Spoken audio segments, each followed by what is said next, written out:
Most people picture intelligence as something loud, a sharp answer, a confident tone, a wall of credentials hanging in someone's office. But the deeper you go into psychology, the clearer the truth becomes. The most cognitively developed minds almost never perform their intelligence in public. They reveal it in solitude. In the small, invisible moments, no algorithm rewards and no audience applauds. The real measure is not what you say in a meeting or argue on the internet. It is what your mind does when there is no one to impress, no one to convince, no one even to witness. If you find yourself doing these 7 things when no one else is in the room, the rarity of your mind is something almost no one will ever tell you about. 1. You can hold 2 opposing ideas in your mind without needing to choose between them. F. Scott Fitzgerald once said that the mark of a first-rate intelligence is the ability to entertain 2 contradictory ideas at the same time and still function. Carl Jung went even further. He believed that real psychological growth depends on what he called the tension of opposites, the willingness to stay inside contradiction long enough for something deeper to emerge from it. The average mind collapses under contradiction. It picks a side, defends it, and slams the door shut. But if you find yourself alone, comfortably holding 2 truths that seem to cancel each other out, both compelling, both incomplete, refusing to force a winner, you are doing something almost no one trains themselves to do. You are letting reality remain as complex as it actually is. Most thinking is, at heart, a quiet flight from complexity. This habit is the refusal to flee. 2. You talk to yourself as an observer rather than as a critic. Most internal dialogue is just self-attack wearing the costume of thinking. People rehearse old humiliations, scold themselves for small mistakes, and replay private failures like a courtroom drama with no defense attorney. But a sharper mind treats itself like a curious witness rather than a hostile judge. Marcus Aurelius, writing his private journal almost 2,000 years ago, would catch his own thoughts midstream and examine them gently, without punishing himself for having them. Modern psychology calls this self-distancing, and the research is consistent. People who can step back from their own thoughts make better decisions, recover from emotion faster, and reach deeper insight. If your inner voice sounds more like a calm researcher than a relentless prosecutor, if it can say, "Interesting, why did I react that way?" instead of, "I am such an idiot," you are running a cognitive system most people never build. 3. You revisit your own failures voluntarily. Pain is what the ordinary mind tries to bury, but a truly intelligent mind walks back into it, studies it, and mines it for something usable. Viktor Frankl, who survived 3 years inside Nazi concentration camps, wrote that meaning is rarely found in pleasant circumstances. It is built from what you choose to extract from suffering. Nietzsche believed we should not only endure the painful chapters of our lives, but eventually learn to love them, because they are the very forces that carved us into who we became. If you find yourself on a quiet evening, willingly turning over an old wound, not to suffer again, not to assign blame, but to understand what it actually taught you about yourself, you are practicing a form of intellectual honesty that almost no one chooses on purpose.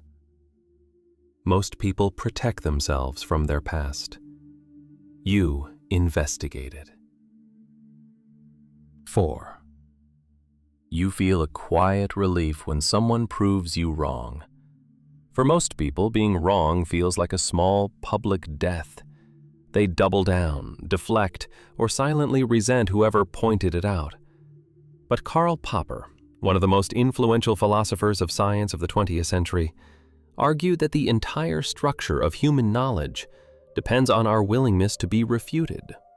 Every belief, he insisted, is only as valuable as our courage to test it against reality. Bertrand Russell put it even more bluntly. The trouble with the world, he said, is that the foolish are full of certainty, while the wise are full of doubt. If you find yourself alone, replaying a moment when someone exposed a flaw in your reasoning, and instead of humiliation, you feel a strange, almost private gratitude that you now see slightly more clearly than before, your mind belongs to the rare minority that values truth more than ego. That gratitude is one of the rarest emotions in human discourse. 5. You feel a quiet loneliness that the people around you cannot quite reach. This one is harder to admit. Carl Jung described a slow internal process he called individuation, the journey of becoming psychologically distinct from the crowd, separating your authentic self from the personality you were handed by your family, your culture, your environment. He warned that this path is unavoidably lonely. Most people are still living inside borrowed opinions, inherited fears, and unexamined assumptions. If you sit alone and feel a subtle separation from the conversations, the trends, the casual certainties everyone around you accepts without questioning, that loneliness is not a flaw in you. It is often the price of seeing more clearly than the consensus around you allows. Schopenhauer wrote that a person can only truly be themselves while alone, and the freer their thinking, the lonelier those moments become. Loneliness, in this sense, is not the absence of others. It is the presence of a self. 6. You catch yourself thinking and find it genuinely interesting. Most people think constantly but never notice that they are thinking. They live inside their thoughts, the way a fish lives inside water, completely unaware of the medium they swim through.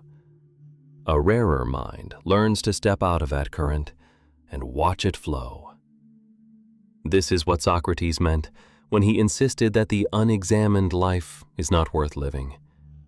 Daniel Kahneman, the Nobel-winning psychologist behind Thinking, Fast and Slow, spent decades demonstrating that most human reasoning runs on automatic mental shortcuts we never bother to inspect.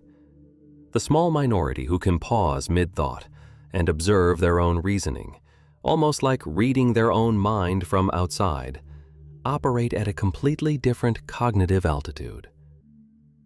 If you find yourself genuinely fascinated by how you arrived at a conclusion, not only by the conclusion itself, you are doing philosophy in private.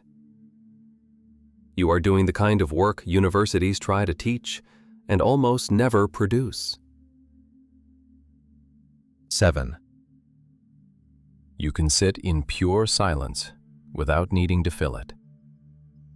Blaise Pascal once wrote that all of humanity's problems stem from the inability of a single person to sit quietly alone in a room. Centuries later, neuroscience has confirmed something he could only intuit. When the brain enters real stillness, it activates what researchers call the default mode network, the system associated with creativity, moral reasoning, long-term planning, and the very construction of the self. Most people are quietly terrified of this state. They reach for their phones, refresh their feeds, talk over their silence, do almost anything to avoid the unfiltered company of their own mind. But if you can sit in true stillness, without flinching, without distraction, without needing the noise, you have something far more valuable than any kind of entertainment. You have direct access to the deepest layer of your own thinking, the same layer that produced nearly every important idea in human history. Silence is not empty. For the right kind of mind, it is the loudest room there is. But here is the part almost no one in this corner of the internet wants to say. Intelligence is not the same thing as meaning. A mind that contains all 7 of these habits is rare, yes. It is also by itself not enough. Viktor Frankl warned that the most refined inner life, if it remains turned only inward, can quietly become a kind of beautiful prison.